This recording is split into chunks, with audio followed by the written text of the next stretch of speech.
ሰላም እንዴት አላችሁ? ውድ ተማሪዎቻችን ናትናኤል ነኝ ከሉሲ ብሪጅ አካዳሚ የ12ኛ ክፍል ኢኮኖሚክስ ትምህርታችን እንደቀጠለ ነው። ዩኒት 8 ላይ ኢኮኖሚ፣ ኢንቫይሮንመንት እና ክላይሜት ቼንጅ እንዴት ኢንተርሊንክ ያደርጋሉ የሚለውን ኮንሴፕት እያየን እንገኛለን። 8.1 ሰብሴክሽንን እንግዲህ ከዚህ በፊት 3 ክላሶች ተምረናል። ፓርት 1፣ ፓርት 2 እና ፓርት 3 አይተናል። ዛሬ ደግሞ 8.1 ሰብሴክሽንን የምንዘጋበትን ፓርት 4 የመጨረሻውን ሴሽን ይኖረናል ማለት ነው። እንደ ሁልጊዜው lucybridgeacademy.com የተሰኘውን ሳይታችንን በመጎብኘት እንድታተርፉ እንድትጠቀሙበት እጋብዛችኋለሁ። በ8.1 ሰብሴክሽን ላይ ኢኮኖሚና ኢንቫይሮንመንት በሚለው ስር እንግዲህ የመጨረሻውን ሴሽን ስንጀምር ግሎባል ፖፑሌሽን እና ግሮዝ ትሬንዶች ምን ይመስላል የሚለውን በማየት እንጀምራለን። The world population reached about 7.7 billion in 2019 እንግዲህ 2019 ላይ 7.7 ቢሊዮን ነበረ። ከዛ በኋላ እንግዲህ 2025 ላይ ደግሞ 8.1 ቢሊዮን ይደርሳል ተብሎ ፕሮጀክት ተደርጎ ነበረ። ስለዚህ we are obviously now ከ8 ቢሊዮን በላይ ሰዎች ነን, which is በጣም ብዙ ነው። በጣም ብዙ ቁጥር ነው። በጣም ብዙ ፊገር ነው። በ2050 ደግሞ 9.6 ቢሊዮን እንሆናለን ተብሎ ይታሰባል። በነገራችን ላይ በጣም ብዙ የህዝብ ቁጥር ቅነሳ ስራዎች ማለት በወሊድ ምጣኔ ረገድ በአጠቃላይ የፋሚሊ ፕላኒንግ ረገድ ብዙ ስራዎች ዓለም ሰርታለች። ይህ እንግዲህ እንደ ማክስ ሮዝ አይነት ሰዎች ያሳዩት ነው።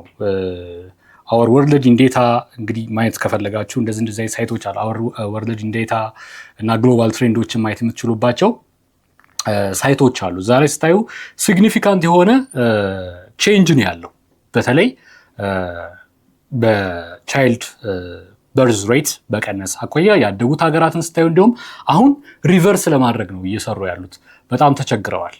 በተለይ እንደ ጃፓን፣ ኮሪያ፣ ሳውዝ ኮሪያ እና የአውሮፓ ሀገራት ሪፕሌስመንት ሬቱ በጣም ዝቅተኛ ነው። ምክንያቱም በሞር ኤጁኬትድ እየሆኑ በሄዱ ቁጥር የመውለድ ፍላጎታቸው ቴንደንሲያቸው እየወረደ እንደሚሄድ ያሳየ ነው ማለት ነው። በተለይ ደግሞ እንዲሁም ደግሞ አዳጊ የሚባሉ ሀገራትም ላይ ትልቅ ስራ ተሰርቷል በፋሚሊ ፕላኒንግ አንጻር። ስለዚህ እስከ 9.6 እንደርሳለን ተብሎ ይታሰባል, which is also a big figure. እንግዲህ ሰዎችን እንደ ቻሌንጅ ማየት ተገቢ አይደለም። አዘ ካፒታል ነው መታየት ያለባቸው። የሰው ቁጥር ሲጨምር ኦብቪየስሊ የምናጠፋው ነገር ይሄ ፍላጎታችን ይጨምራል። ነገር ግን ደግሞ እንደ ካፒታል አዘ ኦፕቲሚስቲክ የሆነ ሶሉሽን መፈለግ ነው የሚገባው የሚያስቀምጡ እንደዚህ አይነት ይሄን አድቮኬት የሚያደርጉ ሰዎችም አሉ። ኦልራይት ሶ more than 3/4 of the global population will live in what the developing quarter. ይሄ ደግሞ ትንሽ አስቸጋሪው ነገር ይሄ ነው። ከ3/4 በላይ የሚሆነው ህዝብ የት ነው የሚኖረው? ዴቨሎፒንግ ገና የሚያድጉ ሀገራት አዳጊ ሀገራት ጋር ነው። ዴቨሎፕድ ኔሽንስ ጋር ሳይሆን ዴቨሎፒንግ ወርልድ ላይ ነው የሚኖረው። ይሄ ማለት ነው ፖቨርቲ ቻሌንጅ ነው። እነዚህ ሰዎች አብዛኛው ሰው የቤዚክ ኒዳቸውን የማሟላት ችግር ይገጥማቸዋል ማለት ነው። ኦልራይት ሶ rapid population growth increases what the global demand for food. ይሄ obvious የሆነ ነገር። ሌላው ምንድን ነው? ብዙ ሰው ጨመረ ማለት ነው። ብዙ ሰው ጨመረ ማለት demand for food ይጨምራል። this will strain the agricultural sector ደግሞ ያለበትን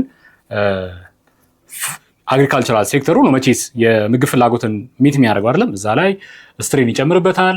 food production must increase by what at least 50% in the next 3 decades. በሚቀጥሉት 3 10 ዓመታት ቢያንስ በግማሽ በመቶ ያክል መጨመር ያሻዋል ማለት ነው. in order to meet the requirement, the demand.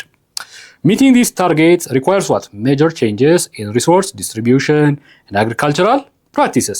በሪሶርስ ዲስትሪቢዩሽን ረገድ የምንሰራቸው ስራዎች፣ በአግሪካልቸራል ፕራክቲስ ረገድ የምንሰራቸው ስራዎች ምን ያሻቸዋል ማለት ነው? ሜጀር ቼንጅ ለውጥ ያሻቸዋል. we have to make sure that they are ኤፊሽንት መሆናቸውን እንግዲህ ቴክኖሎጂያችንን በመጠቀም ብልሃታችንን በመጠቀም ሁሉ ይህንን ቻሌንጅ ሚት ማድረግ ይጠበቅብናል። እንደ ሰው ልጆች ፊውቸራችንን እንግዲህ ዲፋይን የሚያደርገው ነገር ኤግዚስተንሲያችንን ዲፋይን የሚያደርገው አዘ ስፒሲስ እንግዲህ ኤግዚስተንሲያችንን ዲፔንድ የሚሆነው እዚህ ላይ ነው ማለት ነው። ኦኬ ፖፑሌሽን ፕሬሸር ኤንድ ናቹራል ሪሶርሰስ ራፒድ ፖፑሌሽን ግሮዝ ሊድስ ቱ ዋት ኦቨር ዩዝ ኦፍ ናቹራል ሪሶርሰስ ሰች አዝ ላንድ ለአንድ የመሳሰሉትን ናቹራል ሪሶርሶችን ዲፕሌት ያስደርጋል። ራፒድ የሆነ ፖፑሌሽን ግሮስ ነው። ፈጣን የሰው ልጆች ቁጥር እድገት ሲኖር እንግዲህ ናቹራል ሪሶርስ ዲፕሌት ያደርጋል። ምክንያቱም ብዙ ዲማንድ ይኖራል። ይህንን ሚት ለማድረግ ኢኮኖሚው ይሾራል ማለት ነው። ዲስ ትሬትንስ ዘ ዌልፌር ኦፍ ፊውቸር ጀነሬሽን ምን ማለት ነው? ሰስተነብል አይሆንም ማለት ነው። ሰስተነብል አይሆንም። ኦቨርኦል ኢኮሎጂውን ልናቃውሰው እንችላለን ማለት ነው። ተፈጥሮን ልናቃውሰው እንችላለን። ዲስ ዊል ትሬትን ዘ ዌልፌር ኦፍ ፊውቸር ጀነሬሽን ስፔሻሊ ኢን ዋት አግራሪያን ሶሳይቲስ አርሶ አደር የሆኑ ሶሳይቲዎች አግሪካልቸር ላይ ዲፔንደንት የሆኑ ሶሳይቲዎችን ዌልፌር ፊውቸር ጀነሬሽን ዌልፌር ሊያቃውስ ይችላል። ይሄ ፈጣን እድገት ስሞለር ኤንድ አንቫያብል ላንድ ሆልዲንግስ ሬዲዩስ አግሪካልቸራል ፕሮዳክቲቪቲ ምን ማለት ነው? የሰው ልጆች ቁጥር ሲጨምር ምን ላንድ ፍራግመንትድ እየሆነ ይሄዳል ማለት ነው። ቤተሰብ ለልጁ ፍላጎቱ እንዲያሟላ መሬት ቆርሶ ይሰጣል። መሬት ቆርሶ ሲሰጥ ስሞል ፕሎት ስሞል ቸንክ ነው ሁሉም ሰው እየደረሰው የሚሄደው። ያቺን ስሞል ፕሎት ፍራግመንትድ የሆነ ላንድ ኦቨር ግሬዝ ያስደርገዋል፣ ኦቨር ከልቲቬት ያደርገዋል። በጣም ስትራክቸሩ እስኪያጣ ድረስ ኤክስፕሎይት ሊያደርገው ይችላል። ይሄ ደግሞ አንቫያብል የሆነ ላንድ ሆልዲንግ አግሪካልቸራል ፕሮዳክቲቪቲን ምን ያደርጋል? ይቀንሳል። ሲግኒፊካንትሊ ይቀንሳል። ፖፑሌሽን ግሮዝ ኤንድ አግሪካልቸራል ኮንስትሬንትስ ሶ expansion of farmlands through extensive cultivation is often no longer possible። የዚህን የትምህርት ክፍል ሙሉ ቪዲዮ ማግኘት ከፈለጋችሁ ዌብሳይታችን ላይ አሊያም ደግሞ የሞባይል አፕሊኬሽናችን ላይ ማግኘት ትችላላችሁ። መልካም የትምህርት ጊዜ